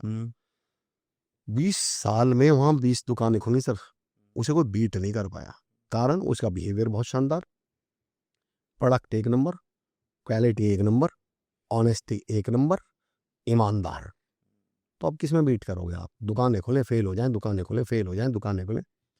एक लड़के ने उसके सामने दुकान खोली और सर 6 महीने के अंदर उसकी दुकान बीट कर दी, उसका धंधा बीट कर दी। अब ये आदमी उस लड़के के पास पहुंचा, बोले यार 20 साल लोगों ने कोशिश करी, मुझे आज तक कोई बीट ही नहीं कर पाया, क्योंकि मैंने कोई कमी नहीं छोड़ रखी यार। मतलब मेरा बिहेवियर बहुत अच्छा है, मैं बातें बहुत अच्छी करता हूँ, मैं ईमानदार बहुत हूँ, तो ईमान ऑनेस्ट बहुत हूँ, मैं तो कभी, तूने ऐसा क्या कर लिया? बोले साहब मैंने आप 6 महीने रेकी करी, मुझे समझ में आया आपका तो बिहेवियर इतना कमाल का है, आपको तो कोई बीट ही नहीं कर सकता, आपका प्रोडक्ट कमाल का, क्वालिटी कमाल के है। पर मैंने एक चीज नोटिस करना शुरू की कि जब आप तोलते हैं सामान, जैसे किसी ने 1 किलो शक्कर मांगी, तो आप पहले अंदाजे से 1.25 किलो चढ़ा देते हो, या 100 ग्राम, 1 किलो 100 ग्राम चढ़ा देते हो, और फिर 100 ग्राम ऊपर की निकालते हो। और मैं लोगों के चेहरे देखता था, उन्हें ऐसा लगता था ये दी हुई चीज वापस ले रहा है। दर्द। बोले मैं पता क्या करता हूँ, मैं 900 चढ़ाता हूँ पहले, और फिर ऊपर से थोड़ी और थोड़ी और थोड़ी और सामने वाले को लगता है ये बढ़ा रहा है, बढ़ा रहा है, बढ़ा रहा है। वाह। तो मैंने कहा ओ आप क्या कर रहे थे? उसे लग रहा था आप वापस ले रहे हो। मेरे को देख के ऐसा लगता है कि मैं और दे रहा हूँ और दे रहा हूँ। वाह। सर ह्यूमन साइकोलॉजी Beautiful बड़ी चीज है, बहुत- जितनी हम ये ह्यूमन साइकोलॉजी समझ गए ना, और आफ्टर सेल सर्विस तो बिजनेस की रीढ़ है। और हम लोगों की प्रॉब्लम क्या है मैं वो बताता हूँ बीजी सर। हमारे यहाँ प्रॉब्लम ह्यूमन में कहा, हम पीपल की बात कर रहे हैं, हम तो माइंडसेट की बात कर रहे हैं, हम बिहेवियर की बात कर रहे हैं। हमारी समस्या क्या है, चाहे सर सेल्स में हो या हम बिजनेस में हो, कस्टमर और क्लाइंट में अंतर क्या है बीजी भाई? जो एक बार आ गया वो कस्टमर है, लेकिन वही रिपीट हो रहा है तो क्या है? नहीं। अब ये कस्टमर तो बहुत है हमारे पास, सही बताऊं, कस्टमर्स की कमी नहीं है, हम उन्हें किनमें नहीं कन्वर्ट कर पाते। नहीं। और उसका रीजन है एकमात्र आफ्टर सेल सर। एक स्टीव जॉब्स का कोट याद आ रहा है, जी, सॉरी अमर भाई बोलता हूँ, एक बार बेचने को शाना नहीं बोलते, एक बार कोई भी बेच सकता है गंजे को। हाँ, आप गंजे को भी आप कंगी बेच सकते हो, हिमालय में पानी बेच सकते हो। बार बार वही कस्टमर को बेचने को आप कस्टमर बोलते हो, और जब कस्टमर आपकी बार प्रशंसा करता है तब आप ब्रांड कहा जाते हो। तब ब्रांड कहा जाता है। जी भाई, इसमें वैसे आपने एक लाइन कह दी तो मैं सेल्स वालों से बोलता हूँ ये बात, इस देश को आधा बर्बाद तो आधा नहीं 90% बिजनेस इंडस्ट्री को और सेल्स इंडस्ट्री को सर, यस, इसे एक लाइन ने कर दिया गंजे को। कि सेल्समैन वो जो गंजे को भी, बहुत गलत है, मैं कहता हूँ वो ठग है, ठग है, फ्रॉड है, वो बिल्कुल। चोर है। यस। और मैं एक सवाल और पूछता हूँ सर अपने सेल्स वाले लोगों से, कि ऐसी आफत आ क्या गई थी कि आपको गंजे को कंगी बेचनी पड़ रही है? वो है। अब ये दिमाग में पता है सर कैसे बैठा दिया गया कि सेल्समैन वो जो गंजे को भी कंगी। अब हम क्या बेवकूफी कर रहे हैं, जेब में कंगी रखकर बाल वालों से पूछते फिर रहे हैं भाई साहब गंजे कहाँ मिलेंगे? सामने बाल वाले बैठे थे। मैं उल्टा कहता हूँ सर, मैं ये कहता हूँ अगर गंजा कंगी खरीद रहा हो, अगर आप सच में सेल्स पर्सन और बिजनेस ओनर हो, उससे मना करने का दम रखिए, ना बोलिए कि ना बोले नहीं सर आप मत लीजिए, आपके काम का प्रोडक्ट नहीं है। मैं कहता हूँ उसके घर में 4 बाल वाले भी हैं, वो 4 कंगी लेके जाएगा जिसको आपने एक के लिए मना किया। मेरी एक थ्योरी है सर सेल्स पर, if you want to sell more say no, that is step selling. अगर आप बेचना ज़्यादा चाहते हैं तो बेचना बंद। आप पालिका बाजार कभी जाइएगा सर, या आप मार्केट में जाइएगा जो लोकल मार्केट्स होती हैं, और वहाँ दुकान पे खड़े होकर लोग आवाज़ लगा रहे होते हैं, आ जाओ आ जाओ आ जाओ, सूट इतने इतने इतने। आप कभी नोटिस करना सर, आप उसमें घुसेंगे ही नहीं। डर लगता है कि यार ये फंसा तो नहीं रहा, फंसा तो नहीं रहा। बुलाते और आप तो जानते नहीं। चौथी और आप चौथी उस दुकान में घुस जाते हैं जहां उसने डिस्प्ले तो अच्छा किया हुआ है, और वो बैठा हुआ है स्माइलिंग चेहरे के साथ वेलकम करने के लिए। तो if you want to sell more then stop selling. मैं आफ्टर सेल सर्विस की बात कर रहा था सर, ये बिजनेस ओनर्स की नहीं, एंटरप्रेन्योर्स की नहीं, एज अ ह्यूमन बीइंग हमारी समस्या है। लेकिन क्योंकि हम बिजनेस में हैं तो हमारे लिए बड़ी घातक है। बिल्कुल। हमारी प्रॉब्लम क्या है सर? हमारी समस्या ये है सर कि हमारे देश में, हमारे समाज में, हमारी सोसाइटी में आए हुए की इज्जत है ही नहीं। बिल्कुल। जो आ गया ना, जो हमारा, जितने हमारा क्लाइंट बन गया, जो हमारा कस्टमर बन गया, हम इसका फोन नहीं उठाएंगे, हम उसके पीछे पड़े रहेंगे कि वो बड़े वाला, वो हमारा फोन नहीं उठाता, हम इसका फोन नहीं उठाते, हम इसे आपस में कनेक्ट करूंगा क्या? हमारी जो समस्या है सर, हमारी जो प्रॉब्लम है, हमारे यहाँ आए हुए की इज्जत ही नहीं है। बिल्कुल। बेजी भाई, आप और भाभी जी कहीं शादी में चले जाइए सर, मैं गारंटी देता हूँ मेजबान का पहला सवाल क्या होगा? बच्चे नहीं आए। जो नहीं आया, इज्जत उसकी है सर। 100%। भाभी जी और बच्चे कहीं चले जाएं, भाई साहब नहीं आए, सर इसलिए मैं जाता नहीं है, इज्जत बनी रहती है। आप और बच्चे कहीं चले जाएं, भाभी जी भाभी जी नहीं आई, और सर आप तीनों चले जाओ, उसका डायलॉग बता रहा हूँ, कुछ वो पूछता ही नहीं, खाना खा लो। और मैंने कहा यार जो आ गया उसकी इज्जत ही नहीं कर रहे। और सेम गलती हमारे बिजनेस ओनर्स और एंटरप्रेन्योर्स कर रहे हैं। मैं एक एग्जांपल इससे कनेक्ट करता हूँ। हाँ। ये अपना लव स्टोरी जैसा है। जी। जब तक लड़की मिलती नहीं है, रोज पत्र लिखेंगे, हाँ। गिफ्ट देंगे, हाँ। गुलाब देंगे, गाना गाएंगे, और एक बार लड़की पट गई फिर उसको टाइम ही नहीं देंगे। मैं बीजी भाई इसको ऐसे कहता हूँ कि जिसको कभी लेके भागे थे, हम्म। अब उसको देख के भागते हैं। जिसके लिए आपने पूरी जान लगा दी, जिस कस्टमर को अपने तक लाने के लिए, और जैसे ही वो आपका हुआ, अब आप उसकी वैल्यू आप नोटिस करना। और मैं तो कह रहा हूँ बिजनेस ओनर कैसे इस गलती को कर सकते हैं? आपको तो अपने कस्टमर, मैं तो सिद्ध करके बताता हूँ सर, आपने कभी नोटिस किया, हम कपड़ा खरीदने जाते हैं, एक शर्ट हमें पसंद आती है काउंटर पे लगी हुई, और हम बड़े उचक के, बड़ी आंखें ऐसे चौड़ी करके, आंखों में एकदम चमक लाते हुए, भैया भैया भैया वो वाली शर्ट दिखाना। और जैसे ही भैया उस वाली शर्ट को उतार के काउंटर पे रखता है, अब उसकी तरफ देखते भी नहीं। अब बोला, मैंने यार जिसके लिए मर रहे थे वो आ चुका है। अब मैं क्या कहता हूँ सर, आपको क्या लगता है ये जो आया ये छोटा कस्टमर है, पर मुझे तो बड़े वाला लाना है? मैं एक चुनौती देता हूँ सर, एक टर्म है सर, टेलीकेनेसिस। टेलीकेनेसिस बोलते हैं सर, नॉन लिविंग ऑब्जेक्ट्स की भी फीलिंग और मेमोरी होती है जी। अब इसको मैं सेल्स से और बिजनेस से कनेक्ट करूंगा सर। हमें चाहिए थी कार, और मिली सर बाइक। मैं बीजी भाई ये कहता हूँ, जो आपको मिला है उसकी इज्जत और वैल्यू करिए। बिल्कुल, चुनौती और लिख के साइन करके दूंगा, वो मिलेगा जो आपको चाहिए। सिद्ध करके बताता हूँ, टेलीकिनेसिस मतलब नॉन लिविंग ऑब्जेक्ट की भी क्या होती है सर, फीलिंग और मेमोरी। सिद्ध करके बताता हूँ। हम लोग स्टेज पे आते हैं सर, तो स्टेज के पैर छूते हैं। बिल्कुल। मेरा सवाल, नॉन लिविंग लकड़ी के स्टेज को कैसे मालूम लोहे के स्टेज को कि हमने उसके पैर छुए? बिल्कुल, क्यों छू रहे हैं हम? एक रिस्पेक्ट है किसकी? कला की, वो प्लेटफॉर्म वो की। तो नॉन लिविंग है। मैं तो इसको और एक एग्जांपल से आंसर दूंगा सर। पत्थर, मंदिर में पत्थर बिल्कुल पत्थर ही है। हम कार लेकर आते हैं भैया, हाँ। मंदिर मस्जिद गुरुद्वारा जाते हैं, टीका करवाते हैं। हाँ। नॉन लिविंग कार को कैसे मालूम मेरी पूजा की है? पर आपने देखा भगवान रामचंद्र, भगवान से राम जी तीर चला रहे हैं, पर तीर चलाने से पहले भगवान है सर, वो भगवान, पर तीर चलाने से पहले तीर को क्या कर रहे हैं? मंत्र। नमन कर रहे हैं। यानी नॉन लिविंग ऑब्जेक्ट्स की भी मेमोरी और फीलिंग होती है। हम ही एनर्जी देते सर। अब जो मैं कह रहा हूँ सर, हमें कार चाहिए थी और मिली बाइक। अब हम सबसे बड़ी बेवकूफ़ी है, जन एंटरप्रेन्योर है, जब बिजनेस होगा, हाँ हम कार में, हम बाइक के क्या कर रहे हैं, ना तो इसमें पेट्रोल डलवा रहे टाइम पे, ना सर्विस करवा रहे टाइम पे, ना कपड़ा मार रहे, उसकी दुर्गति कर रखी है कि टूटी पड़ी है, हॉर्न बज नहीं रहा, हमने ठीक नहीं कराया 3 महीने से। और ये सब दूर खड़ी हुई वो कार देख रही है जो हमें चाहिए थी, और वो उसकी भी फीलिंग और मेमोरी है। अब वो कार क्या सोचती है, यार जिस इंसान पर इतनी सी बाइक में पेट्रोल नहीं डलवाया जा रहा, इतनी सी बाइक की सर्विस नहीं करवाई जा रही, अगर मैं इसकी जिंदगी में चली गई तो मेरी तो दुर्गति कर देगा। पर अगर हमने इस बाइक को कपड़ा लगाकर, सर्विस करवाकर, पेट्रोल डलवाकर, चमका कर रखा होता, अब वही कार जो हमें चाहिए थी वो क्या सोच रही होती, यार ये तो इसे चाहिए भी नहीं थी, इसने तब इसे रानी बना के रखा हुआ है, तो मैं इसकी जिंदगी में चली गई तो महारानी बना के रखेगा।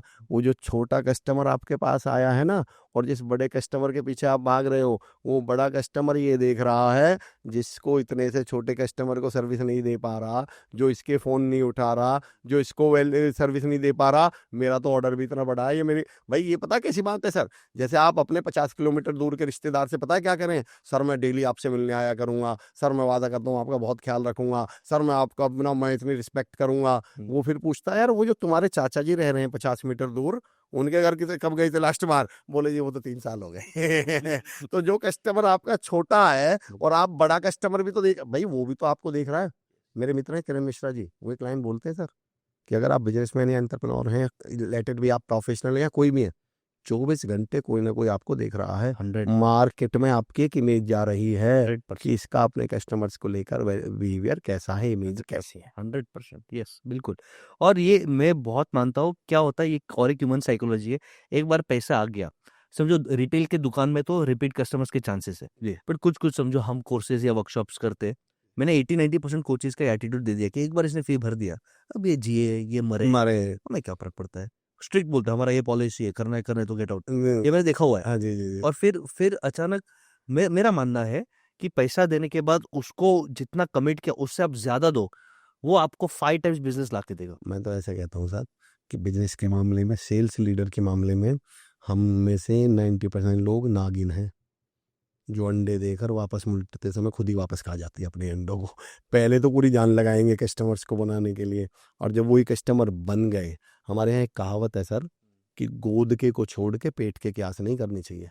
अब क्या है इसका मतलब, गोद का मतलब वो बच्चा जो मेरी गोद में है, और एक टू एक्सपेक्टेड है कि बच्चा पेट में है वो आएगा।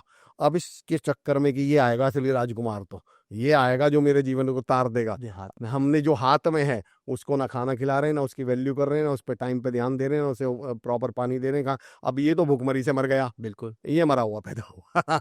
और अगर सर ये मरा तो मैं गारंटी देता हूँ ये तो मरेगा ही मरेगा। बिल्कुल तो ये हमें समझना पड़ेगा as a entrepreneur, as a बहुत बिजनेस ओनर। बहुत बढ़िया। सर आपने 4 चीज बताई। आपने जो बोला कि बिजनेसमैन को एक एंटरप्रेन्योरशिप वर्ड बहुत अच्छा था, ओनरशिप अच्छा था, चटनी का प्रिंसिपल बहुत बढ़िया था, इमेज का था, आफ्टर सेल्स का था। जी। मैं एक एग्जांपल देना चाहता हूँ अमर भाई, सर भी सर। कि लोग यूजुअली बोलते हैं ना सर मेरे बच्चे को एमबीए कॉलेज भेजूंगा, वहां से बिजनेस देखेगा। ये रियल एग्जांपल है। हमारे बॉम्बे के स्टॉल वाले ने मुझे बताया, वो आदमी ने एक स्टॉल का ठेला लगाया और समोसा, और भरपूर समोसे के साथ छोले और चटनी भरपूर देने लगा। ओके। भरपूर 30 रुपीज 40 रुपीज में मेहनत किया, लाइन लगा, लाखों रुपए कमाए। Real life story. और उसने अपने बच्चे को क्या दिया अमर भाई, जैसे आप पैसे कमाते हो बच्चे को क्या देते हो, बेस्ट कपड़े, बेस्ट एजुकेशन, बच्चे को अब्रॉड भेजा एमबीए में। अभी एमबीए में आजकल रिसेशन का माहौल है, तो बच्चा वापस ही आया इंडिया में और पापा को बोलता है पापा आपका बिजनेस इतना अच्छा है, रोज का 3 लाख का गला है, मुझे दे दो मैं मैनेज करूंगा। अब ये बापू बाकी बापू से अच्छा है। दुनिया के 95% बापू सेहत के लिए हानिकारक है, मैं खुला बोलता हूँ। वो बच्चे को टेक ओवर देता नहीं है। हाँ। ये बाप बोलता है जिंदगी भर काम किया, एक ही बच्चा है, अब्रॉड है, बेटा आज से तू सरेंडर, मैं 1 साल तेरे को गाइड करूंगा, उसके बाद मैं रिटायर्ड। ऐसे बाप नसीब वाले को मिलते हैं। अब बच्चे ने क्या किया, पहले आदत, पापा हिसाब किताब, बोलता हम रखते नहीं है, हम अंदाज से जो कमाते करते, जो टैक्स वैक्स भरना है वो भर देते, कंपोजिट्स की, मैं कहानी खत्म। बोलते पापा एक्सेल पे मुझे दो, सबका मैं मार्जिन निकालूंगा। जो आप और मैं एज ए कोच डीप में सिखाते हैं ना, सर खर्चा निकालो, मार्जिन निकालो, वो बोलते पापा बहुत कम मार्जिन में काम करते हो, ये नहीं चलेगा, चटनी देना कम करो, छोले देना कम करो। बोलता यार बेटा है, तो उनसे चटनी और छोले देने कम किए, बोलता बेटा रन कर रहा है। जैसे ही चटनी और छोले देने कम किया, धंधे पे इम्पैक्ट नहीं आया इम्पैक्ट, क्योंकि इतने साल का गुडविल है, लोग ने बोला रहेगा ठीक है चलता है। तो बेटा बाप को बोलता पापा देखो इतने साल से तुम मूर्खता कर रहे थे, अब से मैं जो बोलूंगा वो फॉलो करेंगे। फिर वो न्यूज़पेपर में पढ़ के पापा क्या बोलते, पापा पापा रिसेशन आने वाला है, आपको एक काम करना है, समोसे की साइज कम करनी है। अच्छा। रिसेशन आने वाला है, ट्रम्प पागल हो गया है, ये हो गया है, वो हो गया है, रिसेशन आने वाला है, समोसे की साइज कम कर दो। बाप बोलता है नहीं पापा मेरे को कंट्रोल करने दो। ओके, समोसे की साइज कम की, नेक्स्ट मंथ सेल्स गिर गया। सेल्स गिरने के बाद बच्चा क्या बोलता है ना, पापा देखा मैं राइट था, रिसेशन आने वाला मैं राइट था पापा, देखो अगर हमने नहीं किए रहे तो हमारा और घाटा हो जाता। फिर उसने बोला अभी रिसेशन आने वाला है, आपने 6 आदमी रखे हेल्पर, 2 ही आदमी रखो, इतना सर्विस देने का क्या जरूरत है, आदमी लाइन में खड़े रहेंगे, खुद प्लेट धोएंगे, खुद करेंगे, आदमी कम करो। रिसेशन, उसने आदमी कम कर दिया। फिर उसने बोला पापा हम तेल को रीयूज क्यों नहीं करते, तेल को रीयूज करो, कॉस्ट कटिंग करो, पापा कॉस्ट कटिंग कर रहा है। उसने कॉस्ट कटिंग कर दिया, जो रोज का 2 लाख का गल्ला था वो अब महीने में आके 6 लाख का, दिन का 30,000 40,000 आ गया। एक दिन पापा ने उसको बोला, बेटा तू एमबीए है लेकिन आज के धंधे से बाहर निकल। 30 साल गुडविल लगा के मैंने जो मेहनत किया था, लोगों का प्यार आता था, लाइन से बच्चे यहाँ पे खुशी से कमाते थे और मैं कमाता था, तूने मेरा नाम 3 महीने में खत्म कर दिया। कहने का मतलब, जो एमबीए नहीं सिखा सकता, अगर आपने चटनी ज्यादा दिया, ओनरशिप दिया, इमेज आफ्टर सेल्स दिया कि भाई आप खाने के बाद आपको सूखा पूरी चाहिए, आपको टावल चाहिए, आपको बैठना है बैठो इधर, आपने ये दिया, आपका धंधा चलेगा। बट अगर आप शुरूड माइंड से करते हो कि पैसा ही लूटना है, तो आपका दी एंड है। सर बीजी सर, आपने एक ऐसा टॉपिक छेड़ दिया very close to my heart. क्या एग्जांपल दिया सर आपने। मैंने एक वर्ड यूज किया था, झोला छाप बिजनेस होना। मैं ये कहता हूँ सर, एक टर्म आपने, एक लीडरशिप पे मैं एक टर्म देता हूँ बिजनेस, और उसको आपने यहाँ कनेक्ट कर दिया। एक चीज होती है सर गोल जी, और एक चीज होती है सर पर्पस। बढ़िया। एक्चुअली 90% केस में हमें लगता है दोनों एक ही तो शब्द है, दोनों के मायने, मैंने कहा नहीं साहब, दोनों में जमीन आसमान का अंतर है। बोले जी वो क्या? मैंने कहा मैं बताता हूँ। 2 लोगों ने यूपीएससी की तैयारी शुरू की, आईएएस बनना चाहते हैं, तो दोनों का गोल सेम है सर। आईएएस, दोनों का गोल क्या है? आईएएस। दोनों का गोल सेम है, और जरूरी नहीं है इन दोनों का पर्पस भी सेम हो। बोले जी मतलब? मैंने कहा हो सकता है एक का पर्पस हो कि आईएएस बनते ही इतनी रिश्वत लूंगा, इतना लूटूंगा, इतना माल कमाऊंगा, 7 पीढ़ियों को पार तार दूंगा, और दूसरे का पर्पस है गांव के लिए कुछ करूंगा, समाज के लिए कुछ करूंगा, यूथ के लिए कुछ करूंगा, देश के लिए। तो मैंने कहा दोनों का गोल सेम है, पर्पस सेम नहीं है। बढ़िया। मैं हर बिजनेस ओनर से कहता हूँ आपका गोल होना चाहिए पैसा कमाना, पर सवाल पूछिए उसके पीछे पर्पस क्या है। बढ़िया। और जब आप डीप डिगिंग करेंगे ना सर, डीप डिगिंग, लोग एक डायलॉग बाजी तो मार देते हैं सर, 2 नंबर से भी लोग पैसा कमा लेते हैं। सर विजय माल्या ने भी तो पैसा कमा लिया। मैंने कहाँ कमा लिया? मेरा अगला सवाल, अब कर क्या रहा है उस पैसे का? नीरव मोदी ने भी तो कहाँ कमा लिया, अब कर क्या रहा है? विजय माल्या को अपने घर से निकलते समय भी इस बात का डर रहता है कि 4 लोग मिल गए तो होटिंग कर देंगे, मजे ले देंगे।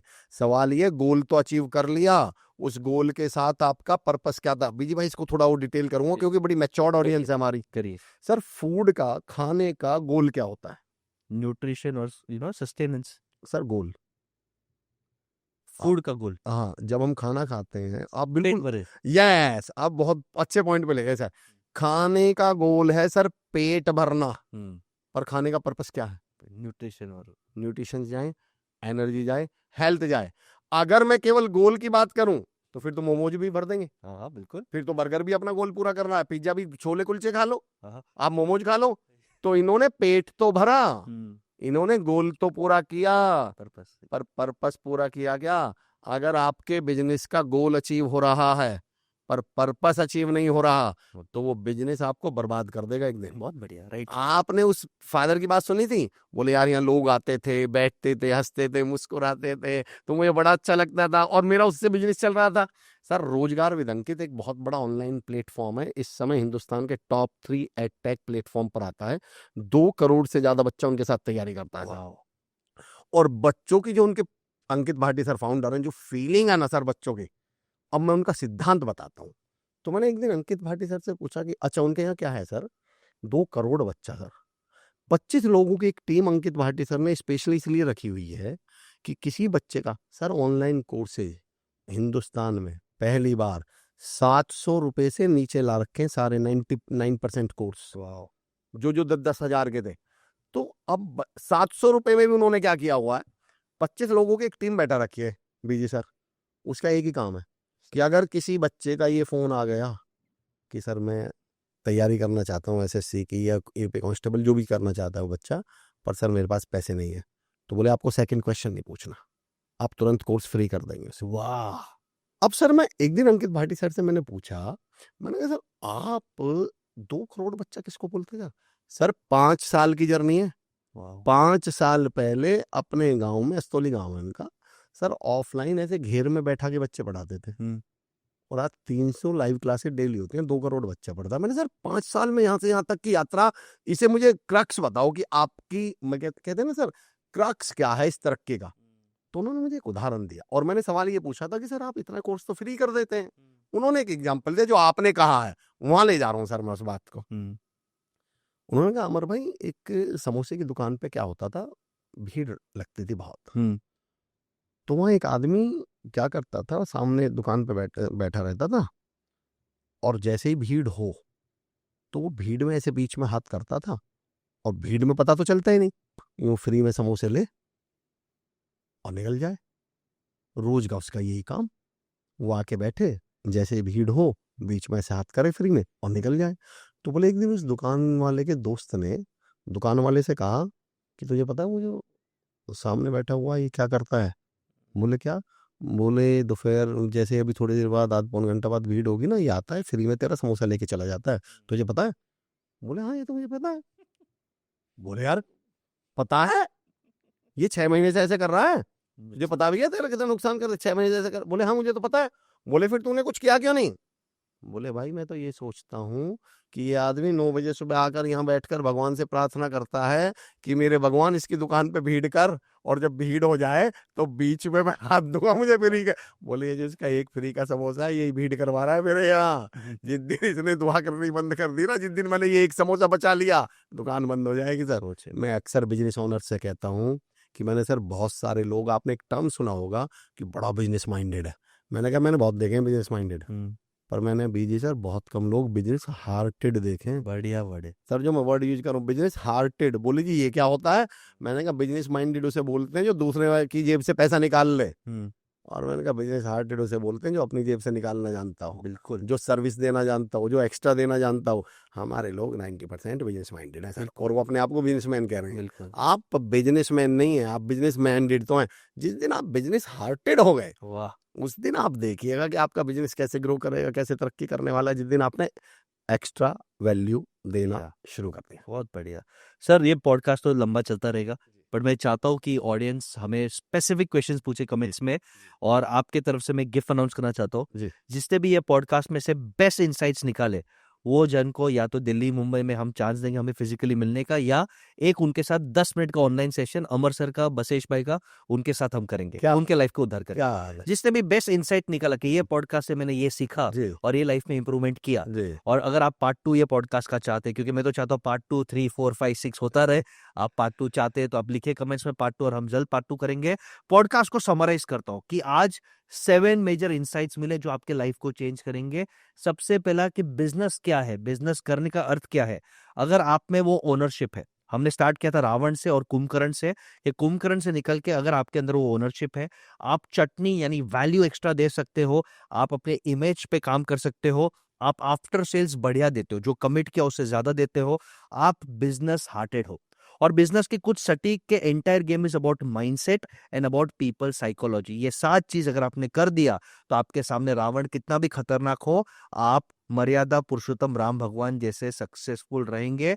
उम्मीद करता हूं ये पॉडकास्ट से आपको बहुत सीख मिली हो, और आपको ऐसे ही अमेजिंग पॉडकास्ट के लिए keep following business with Basesh. Thank you Amar भाई। बहुत बहुत शुक्रिया विजय भाई, बहुत बहुत शुक्रिया। हालांकि मैं इसको हालांकि कंक्लूड हो चुका है पॉडकास्ट, लेकिन फिर भी मैं अगले 3 मिनट का मौका लेते हुए, क्योंकि बिजनेस ऑनर्स हैं, तो आपने एक वर्ड यूज किया है वो रावण वाली चुनौतियां और वो जो मुश्किलें हैं, तो इस पॉइंट पे मैं खत्म करना चाहता हूँ सर अब इस पॉडकास्ट। प्लीज।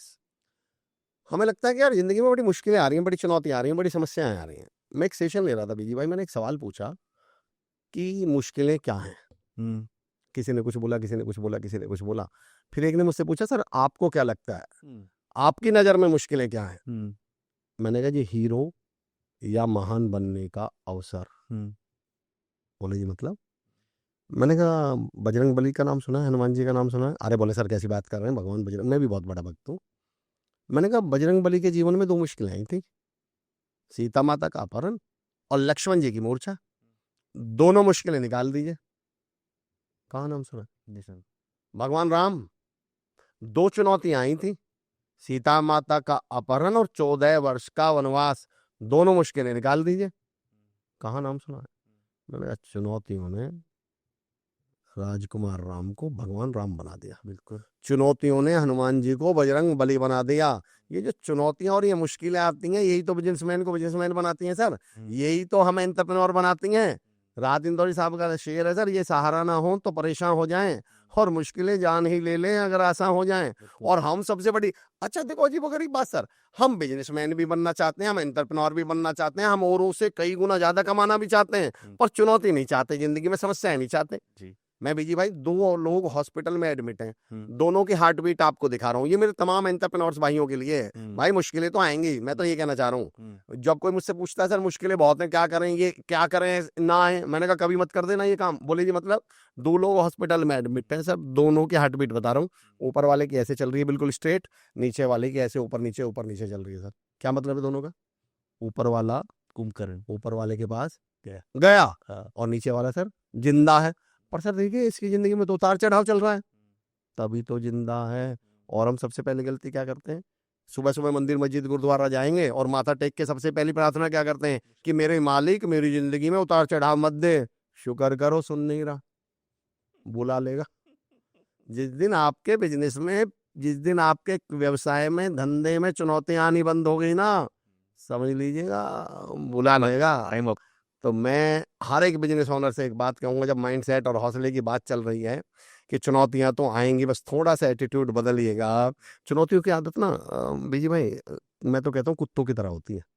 और हम क्या गलती करते हैं, आप कभी बाइक से स्कूटी से जा रहे हो, आपने कभी नोटिस किया, हम बाइक से जा रहे हो और पीछे कुत्ता दौड़ ले, हम गलती क्या करते हैं, कुत्ता भाग ले, हम गलती क्या करते हैं, बाइक तेज, कुत्ता और तेज, बाइक तेज, कुत्ता तेज, बाइक तेज, कुत्ता तेज, बाइक तेज, कुत्ता तेज। आप ब्रेक मार दो, कुत्ता कंफ्यूज हो जाता, कुत्ते को लगता मैं क्यों भाग रहा था, उसे लगता भाई साहब भाग रहे हैं, कोई बात हो गई होगी, कुत्ते को कुछ नहीं मालूम।